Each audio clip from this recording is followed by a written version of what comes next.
"What the hell are you doing in my house?" I screamed with all the strength my lungs could muster. My heart was beating so hard I thought it might explode in my chest. Before me, kneeling near the door of my own house, were my son Daniel and his wife Jessica with tools in their hands trying to force the lock. A huge moving truck was parked right in front of my garden. The back door was open with some of my furniture already loaded inside. "Dad, were you not supposed to be traveling for 2 weeks?" Daniel went completely pale as if he had seen a ghost.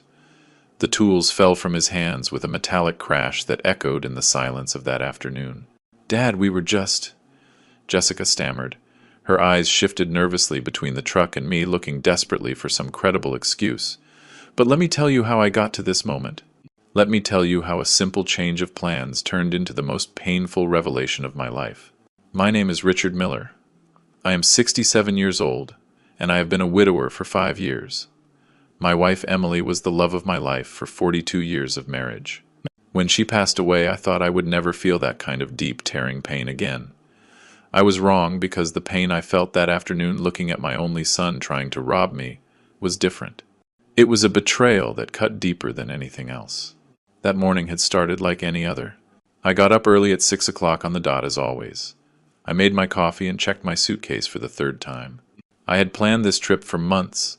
My younger sister, who lives in Florida, had insisted I come visit her. "Richard, you need to get out of that house. You need to distract yourself. Do something different." She told me on the phone every week, and she was right. Since Emily died, I had barely left the house. This house we built together, where we raised Daniel, where we celebrated birthdays and Christmases, where we lived a whole life. Every corner held a memory. Every room told a story. The taxi arrived promptly at 8 a.m. I took one last look at my house, locked the door, and put the keys in my pocket. Daniel knew I was going on a trip. We had talked about the trip 2 weeks earlier. He had even come to visit me the day before to say goodbye and wish me a good trip. Now I understand that visit had a completely different purpose. The international airport in Chicago was crowded as always. I checked in, went through security, and sat in the waiting room with my favorite book. My flight was scheduled for 11 a.m. But at 10:30, a voice announced over the speakers that our flight had been canceled due to technical problems with the aircraft. They offered to reschedule it for the next day, but something inside me simply said, "Go home." I cannot explain exactly what it was. Maybe a father's intuition. Maybe the instinct of a man who has lived long enough to sense when something is not right. But I decided not to wait. I took my suitcase, left the airport, and called another taxi to return home. The ride back took 40 minutes. I looked out the window, watching the familiar streets of my city pass by, thinking that maybe I could try to take the flight the next day, or maybe it was a sign that I should not travel at all. Emily always said I was very superstitious, but she also believed in signs from destiny. When the taxi turned onto my street, something immediately caught my attention. There was a large truck parked right in front of my house. It was one of those moving trucks you rent by the day. My first reaction was to think that maybe a neighbor was moving, but as I got closer, my stomach turned. The truck was parked exactly in front of my driveway, and the back door was open. I paid the driver and got out of the car with my suitcase, feeling every step way heavier. My legs were trembling slightly. Something was terribly wrong. I could feel it in every fiber of my being. I walked slowly up the driveway, and that was when I saw them. My son Daniel, my only son. The boy I raised, the boy I fed, the boy I held when he had nightmares. He was kneeling in front of my door with a tool in his hand, and beside him his wife Jessica holding a screwdriver. Both were completely focused on forcing the lock of my house. For a second my mind could not process what I was seeing. I simply stood there, paralyzed, observing a scene that seemed taken from a nightmare. Behind them, inside the truck, I could see some of my furniture. I recognized my old side table, the one I inherited from my father. I recognized the dining room chairs that Emily and I bought on our 10th anniversary. That was when I shouted, "What the hell are you doing in my house?"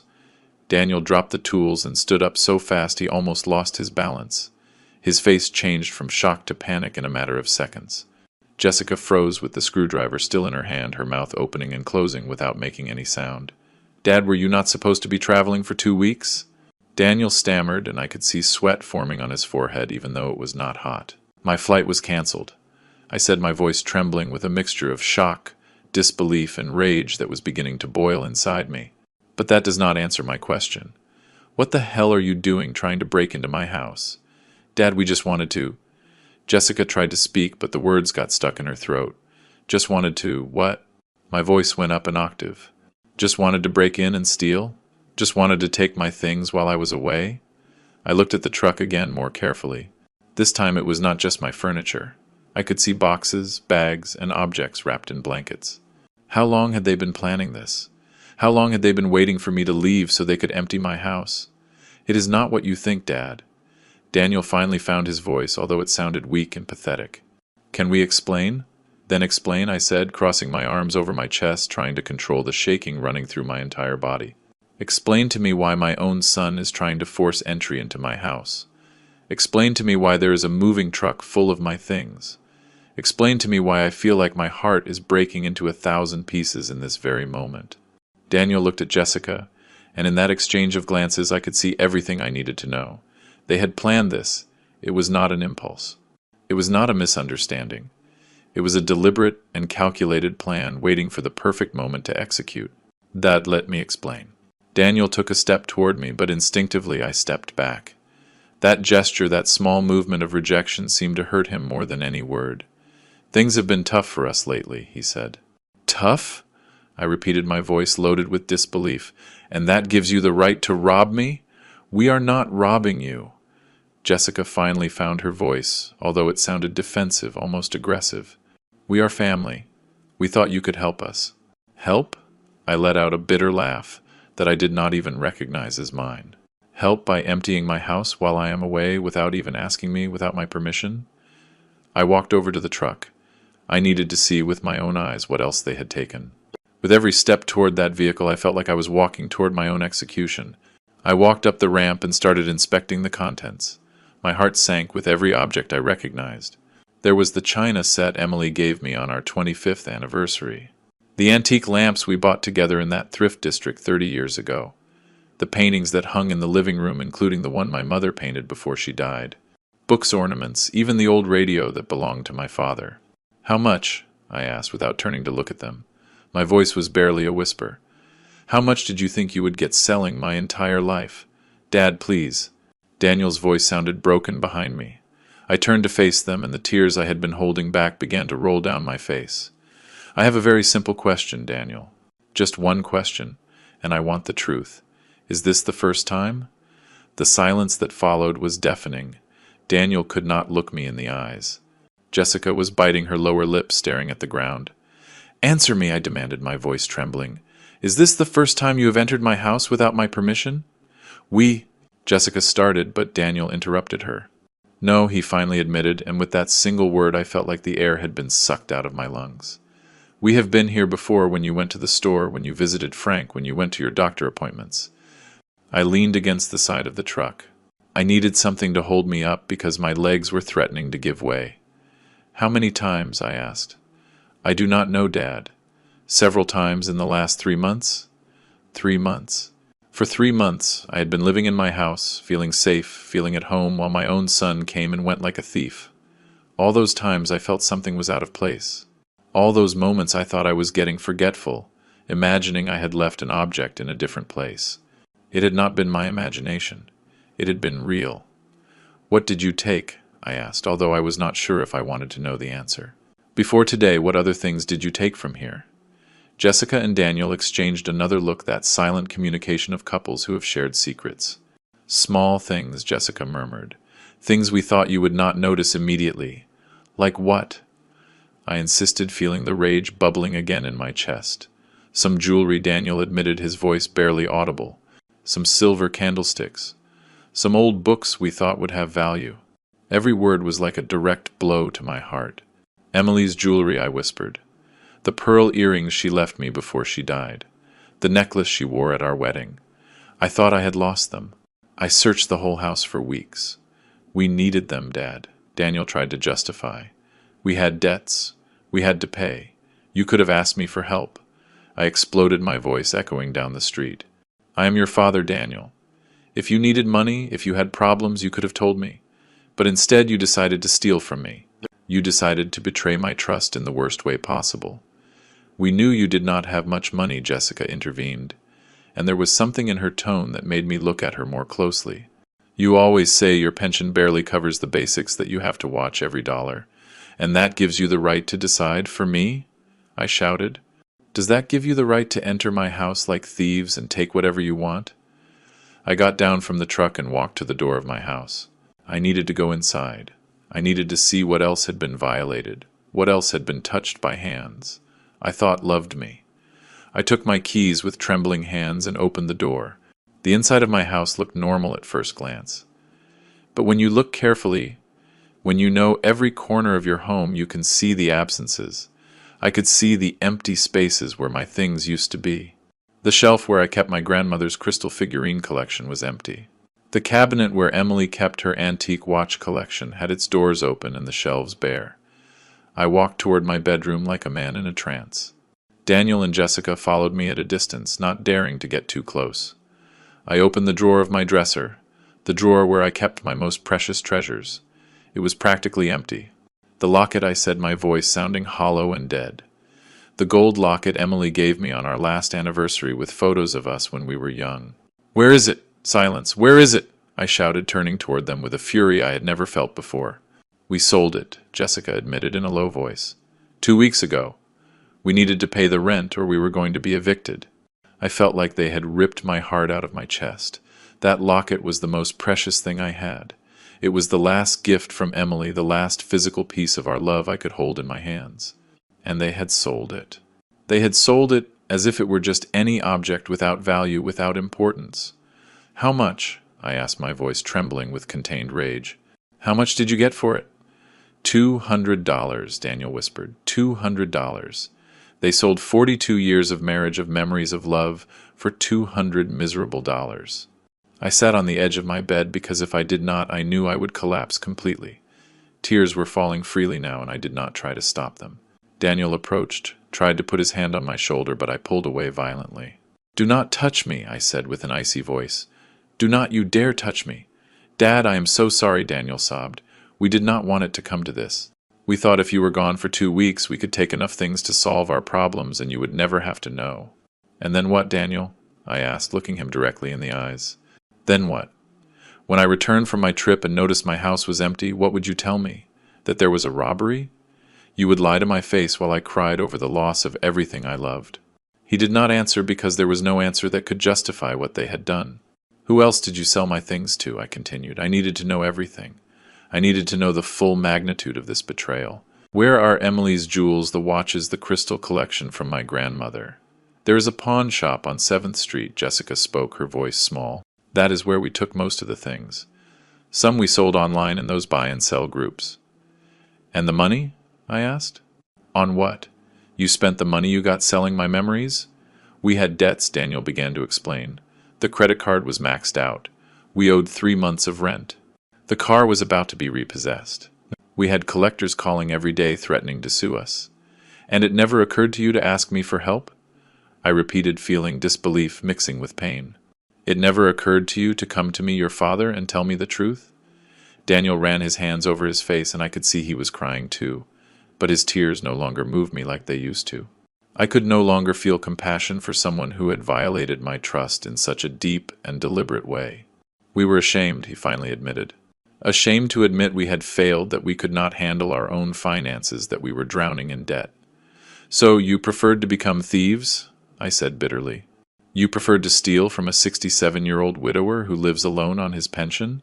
That was the best solution you could come up with? You are not just an old man. Jessica intervened, and there was something in her tone that made me look at her more closely. You own this house, a big house in a good neighborhood. You are worth a lot more than you think, Richard. Something in the way she said this froze my blood. What do you mean by that? Jessica looked at Daniel, seeking permission or support. He shook his head slightly, but she seemed to ignore him. This house is worth at least $300,000, Jessica said, her words falling like stones in the silence of the room. Probably more. And you live here alone in this huge house with all these empty rooms while we can barely pay for a 1-bedroom apartment in the worst neighborhood in the city. There was the full truth finally exposed. It was not just about debts. It was about resentment. It was about greed. So you thought I did not deserve to live in my own house? I said slowly, processing the magnitude of what I was hearing. You thought I had too much and you too little. It is not fair, Jessica raised her voice, all pretense of regret disappearing from her face. We work 60 hours a week and we can barely survive while you sit here alone in this mansion. This is not a mansion, I replied with a trembling voice. It is the home Emily and I built with 40 years of hard work. It is the house we paid for with every dollar we earned, sacrificing vacations, luxuries, everything you can imagine. This house is full of memories of a lifetime. Memories do not pay the bills, Jessica replied coldly. Jessica, shut up, Daniel finally exploded. Shut your mouth for once. But it was already too late. She had already said too much. The complete plan was now exposed before me in all its horrible clarity. They did not just want to steal my belongings. They wanted to steal my home, the only place in the world where I felt safe, where I could still feel Emily's presence. Get out, I said with a quiet but firm voice. Get out of my house right now. Dad, please let me explain, Daniel tried to approach again. There is nothing to explain, I interrupted him. I want you out of my house immediately, and I want you to return everything that is in that truck. Now. We cannot do that now, Jessica said coldly. Some of those things we already sold. They do not exist anymore. Then you are going to pay me for them, I said, surprising myself with the firmness in my voice. You are going to pay me every cent of the value of everything you stole, or I am going to call the police. You are going to call the police on your own son? Jessica laughed. Do not be ridiculous. You are too weak to do that. Test me, I looked her directly in the eyes, and something in my expression must have scared her because she took a step back. Dad, please, Daniel was sobbing openly. We do not want it to end like this. We are family. Family does not steal from each other, I replied, feeling every word tear me apart inside. Family does not conspire to take everything from one of their own. What you did is not what family does. It is what strangers do, what criminals do. I took my cell phone out of my pocket with shaking hands. Daniel saw the gesture and went even paler. Who are you going to call? He asked with a fearful voice. First, I am going to call Frank, I said, referring to my neighbor and best friend.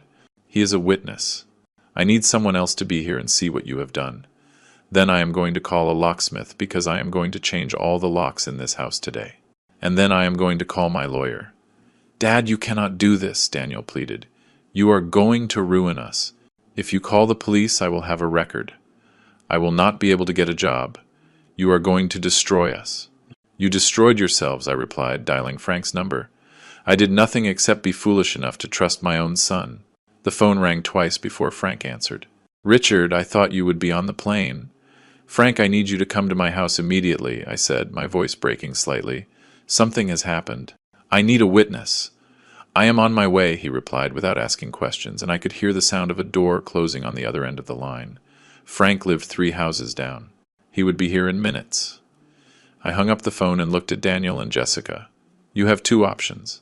You can stay here and wait for Frank to arrive, and then we call the police together. Or you can start returning everything that is in that truck right now. And maybe, just maybe, I will consider not pressing charges. That is blackmail, Jessica spat the words. I did not correct her. It is justice. It is giving you a chance you do not deserve. A chance I never had when you decided to turn my home into your personal store. Daniel looked at the truck parked outside, then looked at me, and finally looked at Jessica. I could see the conflict on his face, the internal battle between the son he once was and the man he had become. Okay, Daniel finally conceded, his voice barely a defeated whisper. We will return everything. What? Jessica looked at him with disbelief. Daniel, you cannot be serious. Enough, Jessica. Daniel ran his hands over his face, looking exhausted and defeated. This has gone too far, much further than it should have gone. I cannot believe you are giving up like this. Jessica looked at him with contempt. I knew you were weak, but this— I am not weak, Daniel interrupted her, his voice taking a tone I had never heard before. I am a thief. I am someone who betrayed his own father. That is not being strong, Jessica. That is being a coward. For the first time since I arrived, I saw some genuine regret in my son's eyes. But it was too late. The damage was done. The trust was broken, and I was not sure if it could ever be repaired. Start taking things out of the truck, I ordered, crossing my arms. Every last object. Daniel nodded and walked out of the house. Jessica followed him, but not without giving me a look full of pure resentment.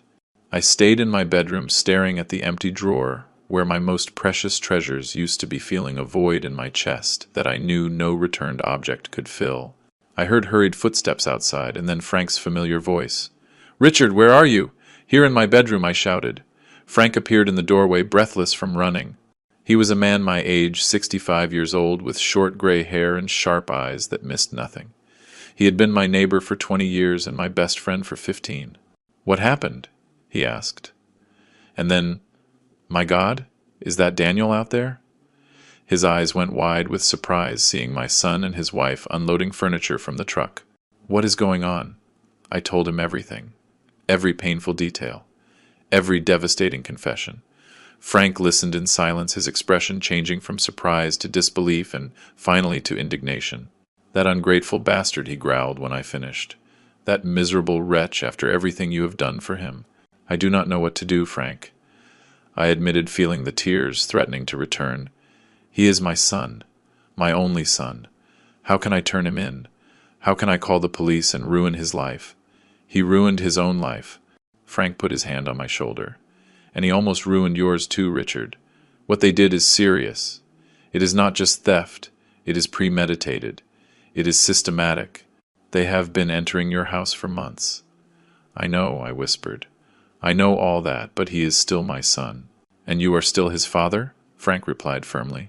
"A father who deserves respect, love, and honesty. Not betrayal, not theft, not manipulation." We went out together and headed to the front of the house.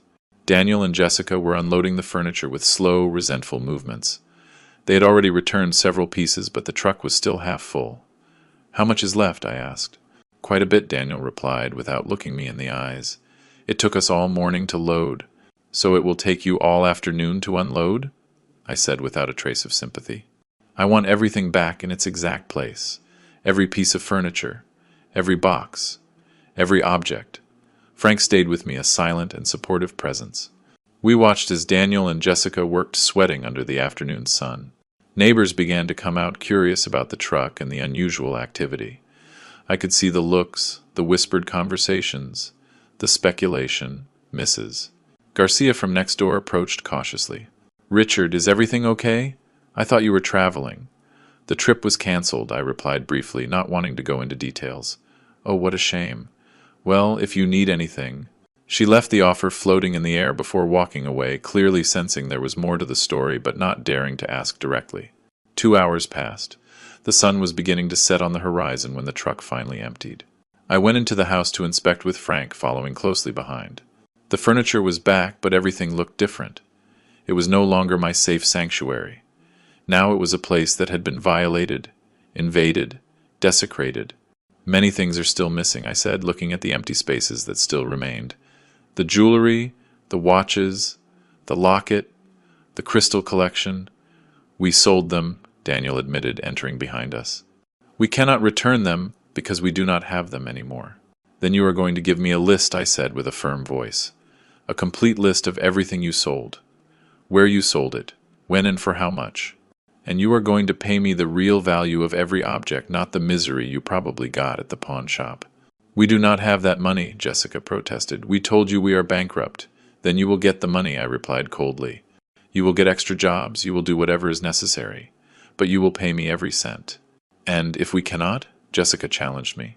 "Then I will press charges," I said simply. "I have a witness now," I pointed to Frank. "I have evidence of attempted burglary. I have your confession recorded."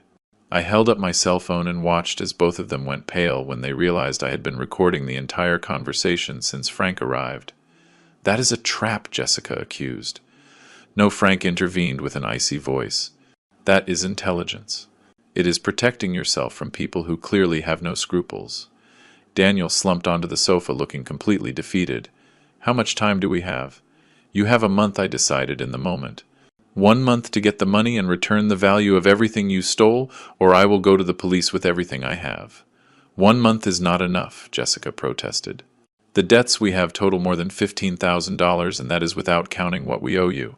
"That is not my problem," I said, and every word hurt because I knew I was closing a door possibly forever. "You had 3 months to rob me. You have a month to compensate me. You are cruel, Jessica spat the words. I did not correct her. I am just I, replied. Something you clearly do not understand. I took my phone again and dialed another number. This time it was the locksmith, John Smith, whom I had used before when I lost my keys a few years ago. Hello, this is Richard Miller. I need to change all the locks in my house. All of them. Can you come today? It is urgent. The locksmith said he could be there in an hour. I hung up and looked at Daniel and Jessica. You have an hour before the locksmith arrives, I said. After that you will never be able to enter this house again without my explicit permission. Dad, please, Daniel stood up, approaching me with hands outstretched in supplication. Do not do this. I am still your son.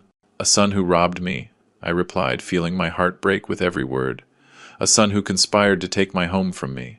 A son who sold my deceased wife's last gift for $200 miserable. I was desperate, Daniel sobbed. I did not know what else to do. You could have asked me for help, I repeated for the umpteenth time. Could you have come to me with the truth? Yes, I do not have much money, but I would have sold some things myself. I would have gotten a loan. I would have done something, but you took that option away from me. You took away my right to decide about my own life, about my own belongings. I am sorry, Dad. Daniel was weeping openly now. I am so sorry. I do not know what I was thinking. You were thinking about yourself, I said with sadness. Only about yourself. Frank took me gently by the arm. Richard, why do you not sit down? You have had a terrible day. I sat down suddenly feeling exhausted.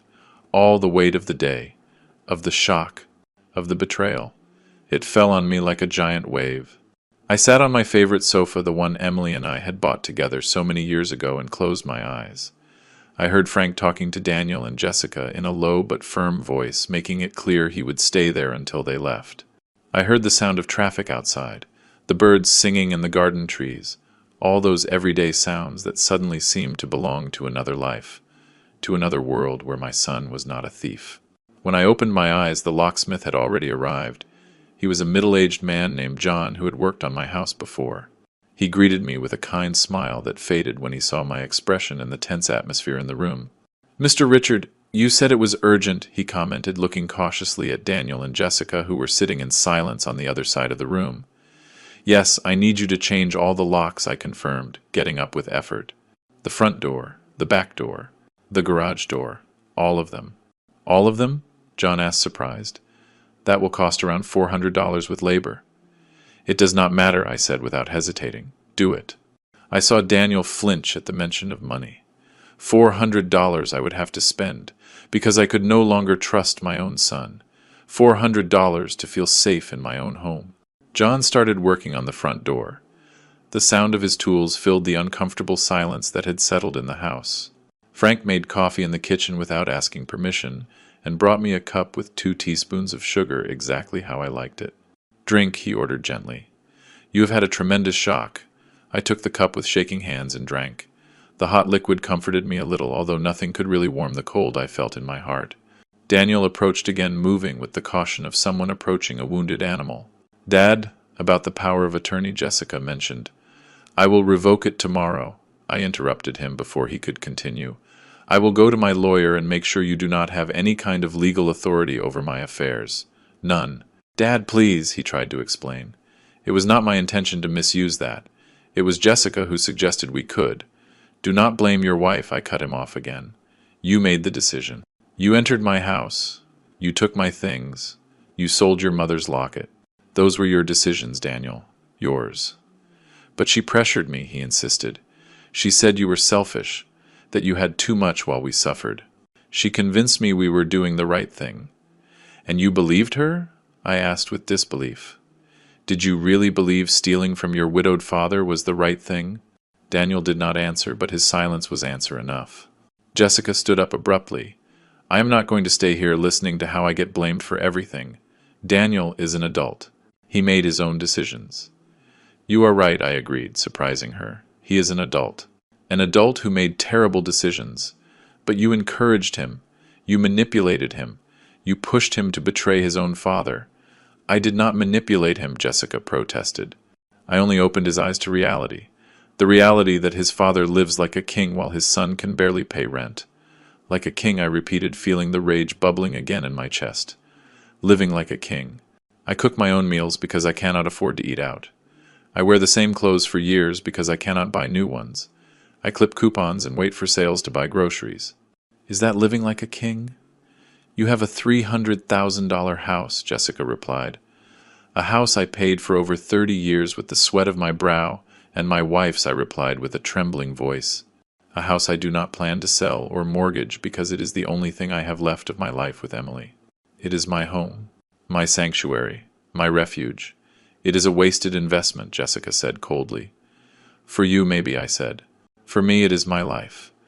John finished with the first lock and started on the back door. Every sound of his work was like a nail in the coffin. Every new lock was another barrier between us. What happens now? Daniel asked with a small voice. Are you simply going to cut us out of your life? I do not know, I admitted honestly. I need time. I need space. I need to process all of this. Time until when? He insisted. A week? A month? A year? I do not know, Daniel, I repeated, feeling the weariness down to my bones. I do not have the answers right now. I just know I cannot look at you without feeling this betrayal eating me up inside. We are your family, he said desperately. And you treated me worse than a stranger, I replied. You treated me like a target, like a source of easy money, not like a father, not like a person. Frank reappeared with more coffee. This time he also brought me water. Richard, do you want them to leave? I can ask them to wait outside while the locksmith finishes. I looked at Daniel and Jessica. My son looked destroyed with red and swollen eyes from crying so much. Jessica looked resentful but defeated, knowing she had lost this battle. Part of me wanted to kick them out immediately, never see them again. But another part, the part that was still a father despite everything, wanted to hug him and tell him everything would be okay. But I could not do that. Not yet. Maybe never. They can stay until the locksmith finishes, I decided. But afterwards I want them to leave and not come back without calling first. If you show up here unannounced, I will call the police. You would call the police on your own son? Daniel asked with disbelief. After today, I do not know what you are capable of, I replied with brutal honesty. So yes, I would call the police if I needed to protect myself. Those words seemed to hit him harder than anything else I had said. He sank back onto the sofa with his head in his hands, sobbing silently. John worked for another hour. He changed 3 locks in total and gave me a complete set of new keys. He also offered to install additional security locks, but I declined. I had already spent enough money for today. Mr. Richard, if you need to change the locks again or have any security problem, do not hesitate to call me, John said as he finished packing his tools. He gave me his card and a compassionate look that suggested he had understood more of the situation than I would have liked. I paid him in cash money I had saved for emergencies. I never imagined an emergency would be protecting myself from my own son. After John left, I turned to Daniel and Jessica. It is time for you to go. Daniel stood up slowly like a man walking toward his execution. Dad, can I at least give you a hug? Can I at least say goodbye properly? I looked at my son, the child I had raised, the baby I had held in my arms, the teenager I had helped with homework, the young man I had watched marry with hope and love, and I felt nothing. A void where unconditional love used to be. No, I said simply. Right now I cannot bear for you to touch me. I saw the pain in his eyes, and a small, cruel part of me rejoiced.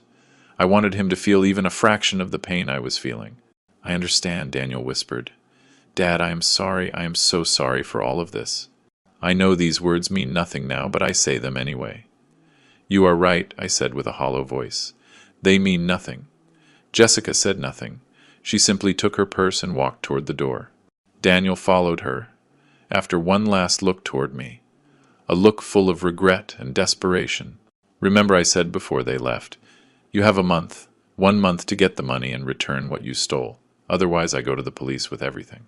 We will get it, Daniel promised, although his voice lacked conviction. And then they left. I heard the sound of footsteps walking away, the engine of the moving truck starting, the vehicle driving away down the street. And then for the first time all day there was silence. Frank closed the door and engaged the new lock. The sound was definitive, final. Richard, Frank said softly, coming to sit beside me. Are you okay? No, I admitted. And finally, I allowed the tears to flow freely. I am not okay at all. Frank hugged me while I cried. I cried for the lost innocence, for the broken trust, for the relationship that maybe could never be repaired. I cried for the son I thought I had and for the man he had actually become. I cried for Emily, wishing she were here, wishing she could tell me what to do. Let it out, Frank murmured, patting my back like a father would. Cry all you need. You have earned it. I do not know how long we were like that. The sun had set completely when I finally separated from him. My eyes were swollen and my throat was sore from sobbing. Thank you, I whispered, drinking the water slowly. Thank you for being here. I do not know what I would have done without you. You do not have to thank me, Frank replied firmly. That is what friends do. Real friends. That word, real, echoed in my mind. True friends, true family. What did those words really mean? I had thought family was sacred, that blood was thicker than water, that a son would always be a son. But today had taught me that family could betray you as deeply as any stranger. Maybe more deeply because you trusted them in a way you would never trust anyone else. You need to eat something, Frank said, getting up from the sofa. I bet you have not eaten anything all day. He was right. My last meal had been breakfast that morning a whole lifetime ago. But the idea of eating turned my stomach. I am not hungry, I protested weakly. I do not care. Frank was already in the kitchen opening the refrigerator. You are going to eat even if I have to shove it in your mouth myself. You have had a tremendous shock and you need to keep up your strength. He made a simple sandwich for me and heated up some soup he found in the pantry. He forced me to eat while he sat across from me watching me like a hawk. Every bite was hard to swallow, but I did it because I knew he was right. I needed to keep my strength for what was coming next. What is the plan now? Frank asked when I finished eating.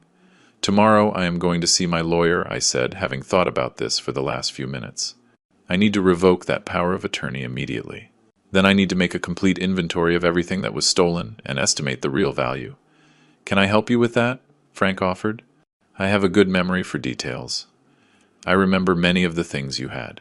Thank you, I said, feeling a wave of gratitude for this man who had shown up without asking questions, who had stayed by my side throughout this horrible day. I also need to decide if I am really going to press charges if they cannot pay me. Do you have doubts? Frank asked, surprised. It is my son, Frank, I sighed. I know what he did. I know he has no excuse, but he is still my son. How do I send my own son to jail? You would not be sending him, Frank replied gently but firmly. He sent himself with his actions. You are just protecting your rights, your property, your safety. I know that in my head, I admitted. But my heart says he is my baby, the child I raised, that I fed, that I took care of when he was sick. That child grew up, Richard, Frank said softly. And the man he became made decisions that have consequences. You cannot protect him from the consequences of his own actions forever, Richard. Sometimes love means letting people face what they have done. His words made sense, but that did not make them easier to accept. Frank stayed with me until very late that night. We went through every room of the house together, taking notes on what had been returned and what was still missing. The list of lost items was devastating. Emily's jewelry valued at least $5,000. My antique watches, which had been appraised at $3,000 a few years ago. My grandmother's crystal collection, irreplaceable, but probably worth around $2,000. And the locket. My precious locket, which was priceless to me, but they had sold for a measly $200. They are looking at a debt of at least $15,000. Frank calculated, reviewing our notes. And that is being conservative with the estimates. Some of these things could be worth much more. They will never have that money, I said with certainty. They already said they have debts of $15,000. How are they going to get another $15,000 in a month? Then you go to the police. Frank said simply, as if it were the most obvious thing in the world. Then I go to the police, I repeated, testing the words in my mouth. They were strange, wrong, as if I were speaking in a foreign language. That night after Frank finally went home, I stayed awake for hours. The house seemed different. Every creak made me jump. Every shadow seemed threatening. This place that had been my sanctuary for decades now seemed like a violated and unsafe space.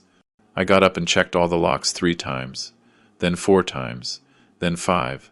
I knew it was irrational, that the locks were new and safe, that Daniel and Jessica no longer had the keys. But I could not stop. The fear had settled in my bones in a way I could not shake. Finally, around 3 a.m., I fell asleep on the sofa with all the lights on, unable to bear the idea of sleeping in my bedroom, where much of the confrontation had taken place. I woke up with the sun coming through the windows, and my body aching from sleeping in an uncomfortable position. For a blessed moment, I did not remember anything. Then everything came back at once, like a cold wave, and I had to breathe deeply several times not to start crying again. I forced myself to get up, to make coffee, to follow a normal routine, although nothing was normal. I called my lawyer, Mr. Miller, as soon as he opened his office at 9 a.m. "Mr. Richard Miller, what a surprise," he said, with his friendliest and most professional voice. "How can I help you?" "I need an urgent consultation," I said, trying to keep my voice steady. "I need to revoke a power of attorney and possibly discuss filing criminal charges." There was a pause on the other end of the line. "Criminal charges? Is everything okay?" "No," I admitted. "Nothing is okay, but I prefer to discuss it in person. I can see you this afternoon at 2. Does that work for you?" "Perfect," I agreed. "I will be there." I passed the next few hours preparing for the meeting. I organized all my notes. The recording of the confrontation with Daniel and Jessica. The photos I had taken of the moving truck and the objects being returned. Frank was right about being meticulous with documentation. If this was going to end with the police, I needed solid evidence. At 1 o'clock, I dressed in my best suit, one that Emily always said made me look powerful and elegant. I needed to feel powerful today. I needed to feel that I still had control over something in my life.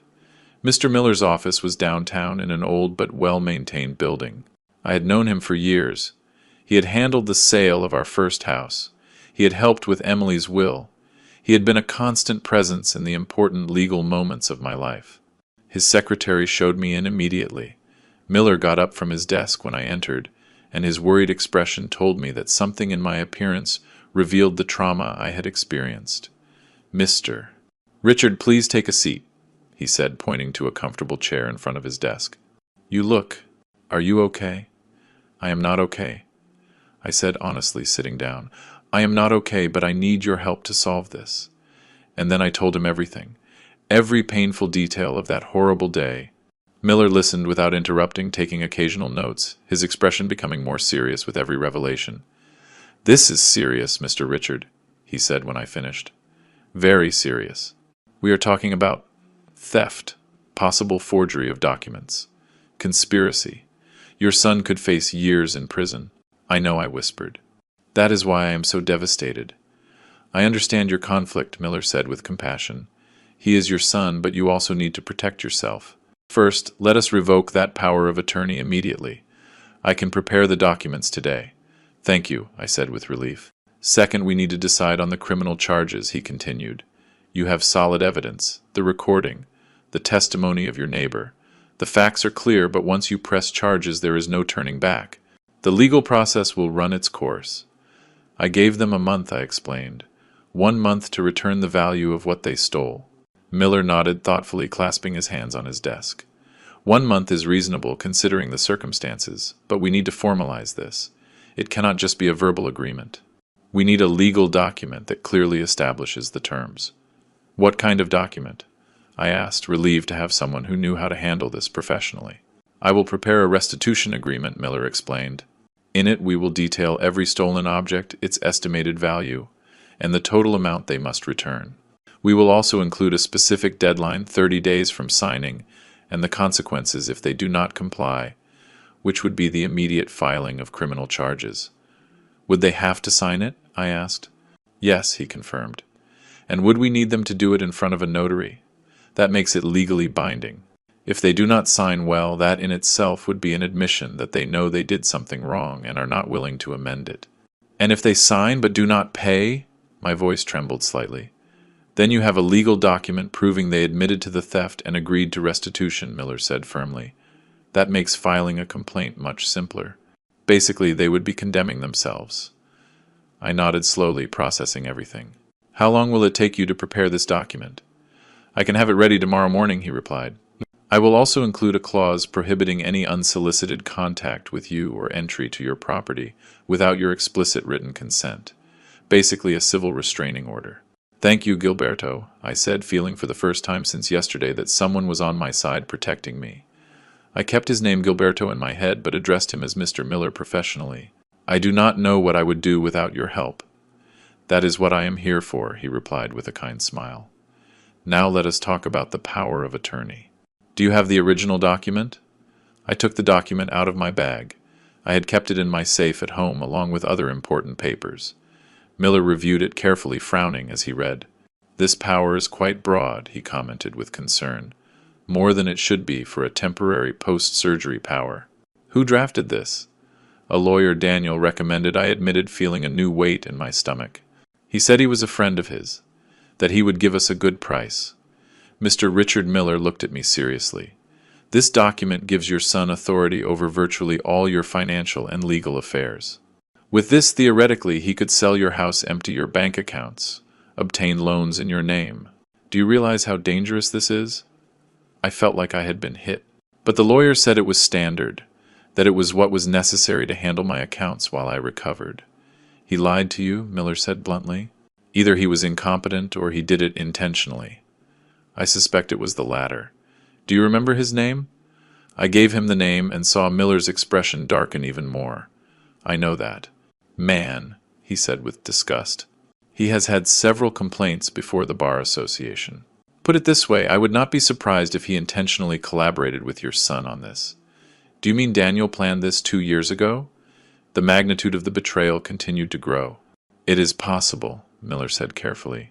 Or maybe he just wanted to have the option as a precaution. Either way, this power of attorney should have been revoked a long time ago. The fact that your son never suggested this is telling. I left Miller's office 2 hours later with a clear plan, but with an even heavier heart. The power of attorney would be officially revoked the next day. The restitution agreement would be ready in 48 hours. And if Daniel and Jessica did not comply, I would have everything needed to press charges that could send them to prison. When I got home, I found Frank waiting for me in his garden. He approached immediately when he saw me get out of the taxi. How was it? He asked with concern. It is under control, I replied wearily. Miller is preparing everything. But I discovered something worse, Frank. The power of attorney I gave Daniel 2 years ago was much broader than it should have been. Basically, it gave him complete control over my financial life. Frank paled. My God, Richard. That means he could have. Could he have sold my house without my knowledge? I finished the sentence for him. Could he have emptied my accounts? Could he have done anything? And the lawyer who drafted the document is known for working in gray areas of the law. Then Daniel planned this 2 years ago. Frank said what we were both thinking. Or at least he made sure he had the necessary tools when the time came. I nodded. That night I slept poorly again. Nightmares haunted me. I dreamed I came home and found it completely empty. I dreamed I opened my drawers, and everything had disappeared. I dreamed of Daniel's face, but it was that of a stranger, someone I had never really known. I woke up at 5 a.m., soaked in sweat with my heart racing. I could not go back to sleep. I got up, made coffee, and sat in the kitchen watching the sun rise through the window. My phone rang around 7. It was an unknown number. I hesitated before answering, but finally did. Dad, it was Daniel's voice, broken and desperate. Please do not hang up. I should have hung up. I should have ended the call immediately, but something in his voice stopped me. What do you want, Daniel? I asked with a tired voice. I need to talk to you, he said quickly, as if fearing I was going to hang up at any moment. Please just give me 5 minutes. 5 minutes to explain something. You already explained enough the other day, I replied coldly. No, I did not explain, he insisted. There are things I did not tell you. Things you need to know. More lies? I asked bitterly. No, the truth. The complete truth I should have told you months ago. I sighed deeply. Against my better judgment, against all the warnings in my head, I said, You have 5 minutes. Speak. I heard him breathe deeply on the other end of the line. I lost my job 8 months ago, not 3 months like I told you. 8 months ago I was fired due to company restructuring. My hand tightened on the phone. And why did you not tell me? Shame, he admitted. Pure shame. You had always been so proud of me. Of my career. Of how well I was doing. I could not bear to tell you I had failed. Losing a job is not failing, Daniel, I said, feeling a mixture of frustration and pain. It is something that happens to people. You could have told me. I know now. His voice was trembling. But at that moment, I could only think about how I was going to disappoint you. So I lied. I told you everything was fine. That work was great. That we were fine financially. While you were sinking in debt, I said, beginning to understand the full picture. Yes, he confirmed. We used credit cards to maintain an appearance of normality, to pay rent, to buy food, so it seemed like everything was fine when I came to visit you. And then the debts grew so much you could not even make the minimum payments? And that was when Jessica started talking about you, said Daniel. About how you lived alone in that big house? About how you had all those old things that were worth money? At first I ignored it, but the debts kept growing. Collectors would not stop calling. We were about to be evicted. And then you decided your father was the easy solution? I finished for him. It was not like that he protested weakly. Or maybe it was? I do not know anymore, Dad. My head was so confused. I was so desperate. Jessica kept saying we would only take a few things. Things you would not notice immediately. Just enough to get out of the hole. And the locket? I asked, my voice breaking. Was that just getting out of the hole? Silence on the other end of the line then, with a barely audible voice. We needed to pay rent. We were going to be thrown out on the street that same day.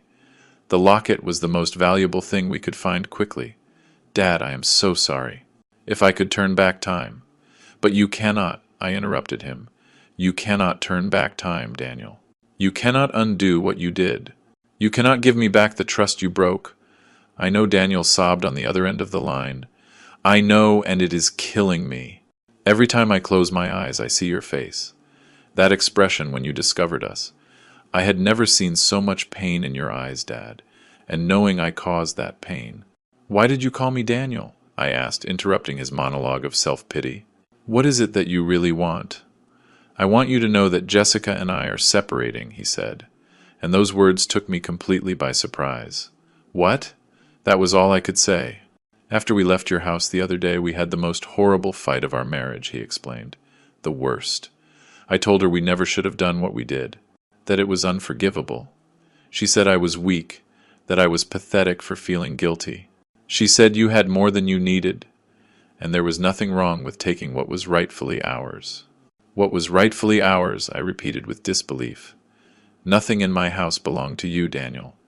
Exactly what I told her, he continued. And she insisted we were family. That family shares everything, that your house practically should be ours too. That was when I realized something terrible, Dad. What? I asked. That she never really loved me. His voice broke completely. She loved me for what I could give her, for the security I provided, for future possibilities. And when I lost my job and could no longer maintain that image, she started looking for other ways to get what she wanted. And I was stupid and desperate enough to play her game. I felt a strange mixture of emotions. Part of me wanted to console my son, to tell him everything would be okay. But another part, the part that was still bleeding from betrayal, remained cold and distant. That does not excuse what you did, I finally said. Jessica may have suggested the idea, but you made the decision. You entered my house. You took my things. You sold your mother's locket. Those were your decisions, Daniel. Yours. You are right, he admitted. And I am going to make things right, Dad. I got a job yesterday. It is not a big deal, just a warehouse job night shift, but it pays well. And I also got a second job during the day at a gas station. Between the two jobs, I can earn around $3,000 a month. I did quick mental calculations. That was not enough to pay $15,000 in a month. I know, he said with frustration. I have been thinking about this non-stop. I am trying to sell my car. I could get around $4,000 for it, and I have some things I can sell. My computer, my guitar, anything of value. And Jessica? I asked. Is she contributing to this? She left, he said simply. She packed her bags last night and went to live with her sister. She said if I was stupid enough to ruin our lives for a selfish old man, then she did not want to be part of that. The phrase selfish old man hit me like a slap. That was how she saw me. That was probably how she had seen me for years, only I had been too blind to notice. So you are alone? I observed. Yes, he confirmed. But maybe that is what I need. Maybe I have needed to be alone for a long time to discover who I really am, without someone else telling me what to think or what to do. Daniel, I appreciate you calling me and telling me all this, I said carefully. But this does not change the situation. My lawyer is preparing a restitution agreement. You will have to sign it in front of a notary, and if you cannot pay the full amount in a month, I will have to press charges. I understand, he said with a resigned voice. And I accept it. Whatever you do, Dad, I accept it. I deserve whatever you decide to do. It is not about what you deserve, I replied, feeling the tiredness in every word. It is about protecting myself, about making sure this never happens again. It will never happen again, he promised vehemently. I swear on Mom's memory that I will never do something like this again. The mention of Emily went through me like a knife. Do not swear on your mother, I said with a trembling voice. Do not bring her name into this. She would be devastated if she knew what you did. I know, Daniel sobbed, and that is what hurts me the most, knowing I not only disappointed my father but also my mother's memory. We ended the call shortly after. There was not much else to say. Daniel promised to be available to sign the agreement when it was ready. I promised him nothing. I could not promise forgiveness. I could not promise a repaired relationship. I could only promise that I would think about everything he had said. 2 days later, Miller called me to say the agreement was ready. Daniel came to his office that afternoon looking gaunt and exhausted. He had dark circles under his eyes like he had not slept in days. He had lost weight. His clothes fit him loosely.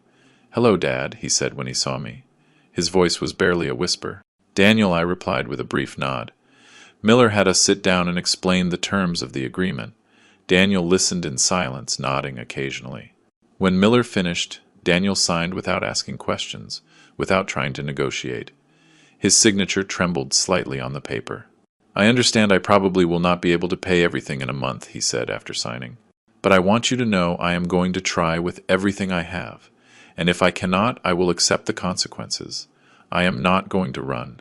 I am not going to hide. I will face what I did." I nodded, not trusting my voice to speak. Seeing him like that, so broken and defeated, broke my heart. Despite everything, he was still my son. That part would never change, no matter what he had done. The following weeks were the hardest of my life. Every day I woke up feeling the weight of the decision I would have to make. Daniel called me weekly to report his progress. He had sold his car for $4,000. He had sold his computer, his guitar, his television, everything of value he had. He had gotten a third job on weekends. He was working almost 80 hours a week, barely sleeping. "I have managed to gather $8,000, he informed me in the third week. "I know it is not enough, but I am trying, Dad. I promise you I am trying." Frank came to visit me every day. He brought food, forced me to go for walks, kept me sane. One afternoon while we drank tea in my living room, he asked me the question I had been avoiding. "What are you going to do when the month is up?" he asked directly. "I do not know," I admitted. "Honestly, I do not know, Frank. I see how hard he is working. I see he is truly sorry. But that does not change what he did." "No, it does not change it," Frank agreed. "But you have to decide what is more important to you, justice or family." "Why can I not have both?" I asked with frustration. "Maybe you can," Frank observed thoughtfully. "But probably not in the way you expect. Justice does not always come from courts, Richard. Sometimes it comes in other forms." His words gave me a lot to think about. I spent nights awake, struggling with my conscience. I thought about Emily, about what she would advise me to do. She had always been softer than me, more forgiving, but she had also been firm with boundaries and consequences. 1 week before the deadline expired, Daniel appeared at my door. He had called first, asking permission to visit me. When I opened the door, I almost did not recognize him. He had lost at least 30 pounds. His face was gaunt, with deep lines of fatigue and stress. "Come in," I said, making room for him. He entered cautiously, like a scared animal. He sat on the edge of the sofa with his hands clasped between his knees. "I have $10,000, he said without preamble. "I know it is not enough. I am short 5,000. I tried everything, Dad. I worked until I thought I was going to pass out. I sold everything I owned. I even tried to get a loan, but without a steady job and with my credit history ruined, no bank would give me anything." "Daniel," I began, but he raised his hand. "Let me finish, please," he pleaded. "I know the agreement says if I do not pay the full amount, you will press charges, and I understand that. I accept it. But before you do, I need to tell you something." "I am listening," I said softly. "These last 30 days have been the worst of my life," he began, his voice trembling. "But they have also been the most revealing. Working all these jobs, living with almost nothing, having time to think about what I did, about who I had become. I realized something, Dad." "What?" I asked. "I realized I had lost my way a long time ago," he continued, tears running down his face. "Mom died, and I did not know how to handle it. Instead of talking to you, instead of processing my pain, I simply buried it. I focused on work, on pretending everything was fine, on being what I thought I should be." I felt my own throat closing. We had not really talked about Emily's death, not in the way we should have. We had both suffered in silence, each trying to protect the other. "And then I met Jessica," he continued. "And she was so sure of herself, so determined. She made me feel like I could be strong again. But what I was really doing was letting someone else make decisions for me, letting someone else tell me who I should be." "Daniel, we all make mistakes in relationships," I said softly. "That does not justify." "I know," he interrupted me. "I am not trying to justify anything. I am just trying to explain how I got to the point where I thought stealing from my own father was an acceptable option. I had lost my moral compass, Dad. I had lost sight of who I really was." He wiped his tears with the back of his hand, a gesture so familiar from when he was a child that I felt a sharp pain in my chest. "These 30 days working non-stop, living with almost nothing, facing what I did was like waking up from a nightmare," he said. "And I realized something else. I realized what I regret most is not that you caught me. It is that I did this in the first place. It is that I betrayed everything you taught me about honesty and integrity. What do you expect me to do with this, Daniel?" I asked, my voice breaking. "What do you expect me to say?" "Nothing," he replied, surprising me. "I do not expect your forgiveness. I do not expect you to forget what I did. I just wanted you to know that these 30 days changed my life. They taught me who I never want to be again. And regardless of what you decide to do, whether to press charges or not, I am going to spend the rest of my life trying to be the man Dad would have wanted me to be." We sat in silence for a long moment. I could hear the wall clock, the same clock Emily and I had bought on our trip to Europe 25 years ago. Every tick-tock seemed to mark the weight of the decision I had to make. "Do you still have the $10,000? I finally asked. Daniel nodded, pulling a thick envelope from his jacket. "It is all here in cash, as the agreement specified." I took the envelope, feeling its weight in my hands. $10,000. 30 days of grueling work, of sacrifice, of facing consequences. It was not the full amount, but it was evidence of genuine effort. "I am going to keep this," I said, and saw his shoulders relax with relief. "But I am not going to press charges, not yet." "What?"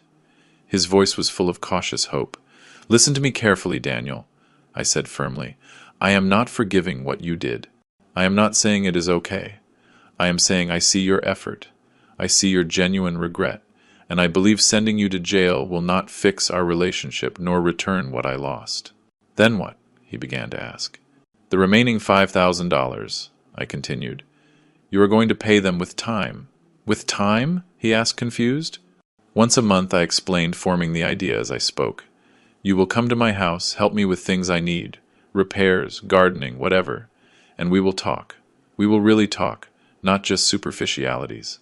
We will talk about your mother, about your pain, about how to rebuild trust." I saw the surprise on his face. "Are you giving me another chance?" "I am giving you the chance to earn one I corrected. But understand this clearly, the locks stay changed. You will never have keys to this house again. If you want to visit me, you will call first. If I need help, I will call you. But you will never enter my house again without an invitation. Understood?" "Understood," he nodded vigorously. "Dad, I promise I will not disappoint you again." "That is what I hope," I said, feeling the weight of years falling from my shoulders. "Because this is your last chance, Daniel. If you ever betray my trust again in any way, there will be no more conversations. I will press charges immediately." "I will not do it," he promised. "I swear on Mom's memory, on everything that is sacred. I will not fail again." This time when he mentioned Emily, it did not hurt as much because I could see my wife approving this decision. She had always believed in second chances. She had always believed in redemption. But she had also believed in consequences and clear boundaries. Daniel stayed a little longer. We drank coffee together, something we had not done in months. The conversation was awkward, at first full of pauses and tense silences.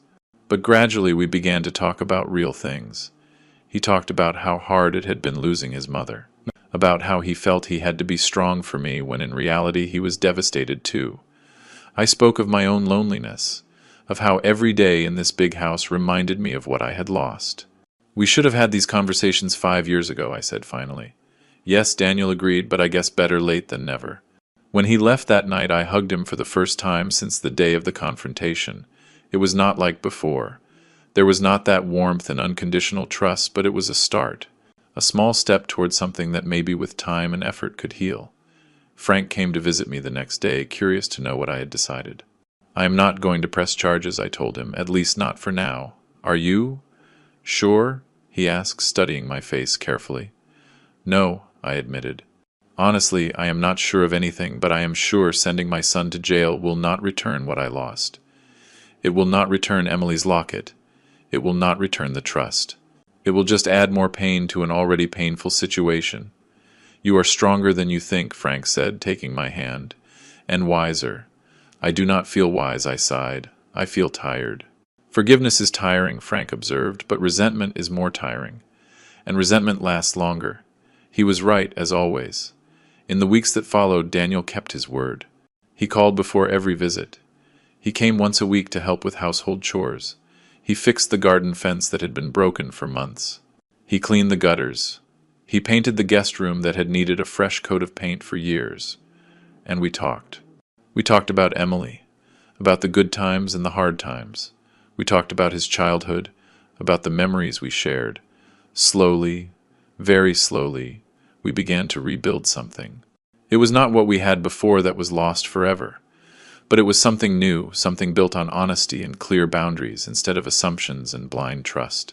Months later, while sitting in my living room on a quiet afternoon, I realized the house felt different. It no longer felt violated or unsafe. It felt like my home, but a home I now protected with greater care.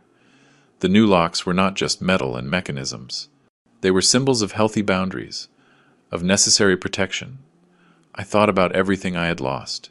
Emily's jewelry, my watches, the precious locket. I would never get them back. That pain would remain forever. But I had also gained something. I had gained knowledge of my own strength.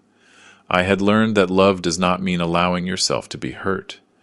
I had learned that forgiving does not mean forgetting or pretending nothing happened. I got up and walked to the front door, running my hand over the new lock. I remembered the words Frank had said months ago, words that now resonated with deep truth in my heart. "Not every closed door is resentment," I whispered to myself. "Some are protection." I closed my eyes and could feel Emily's presence around me in every corner of this house we built together, and I knew with a deep certainty that she would be proud of me. Not necessarily for forgiving our son, but for protecting myself first, for establishing boundaries, for knowing that true love includes respect, and that respect requires boundaries. Outside, the sun was beginning to set, painting the sky with shades of orange and pink. It was the end of a day, but also the beginning of something new, a new way of living, maybe more cautious, but also more conscious, stronger, more mine. And for the first time in a long time, I felt at peace. 3 years later, Daniel and I have a different relationship, but a solid one. He has never had keys to my house again, but he has not asked for them either. He has rebuilt his life slowly, found a steady job, moved into a small but decent apartment. He never remarried. Every month he keeps his promise. He comes, helps, we talk. Sometimes they are difficult conversations. Sometimes they are moments of genuine connection, but they are real, honest, built on a foundation of mutual respect and clear boundaries. Did you enjoy my story? Where are you watching us from? Let us connect in the comments. If you liked the story, you can support me by sending a super thanks, so I can keep bringing more stories like this. I really appreciate your support. I look forward to your comments on the story. In the video, you can see 2 new life stories I highly recommend. There is much more on my channel. I look forward to your comments on the story. In the video, you can see 2 new life stories I highly recommend. There is much more on my channel. Do not forget to subscribe. Until the next life story, with love and respect.